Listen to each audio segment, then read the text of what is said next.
هذه القصيدة كتبت عندما سلم البيشمركة من مدينة الموصل إلى الدواعش،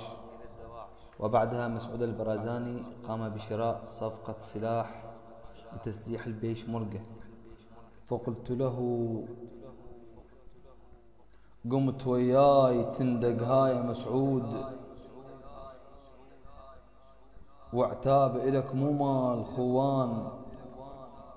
ما عابيك أبد شي غيره ما بيك،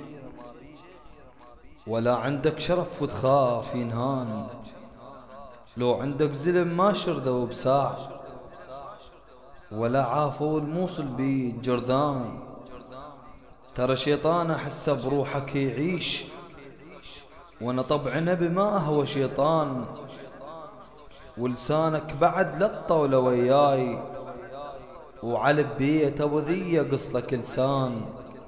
وعلى بيت ابو ذي يقص لك لسان، مثل النار مثل النار طبع اللي يلعب وياي، يفصل له جفن ويشوف دفان، وما تعصى علي لو رايد امحيك، مثل حيدر علي ما تعصى بيبان، نختاض وعلى تهدى البراكين، مو بس هاي انا مسكت الجان، تعرفنا العرب وقت الحرب زين، انا سلاح قصيدة ودرع عريان، واكثر من العرب تعرفني الاكراد،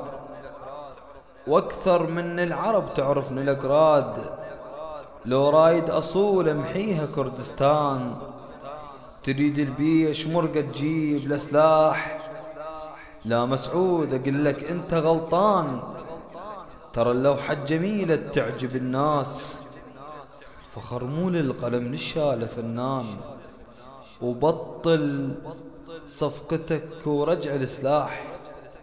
وبطل صفقتك ورجع السلاح،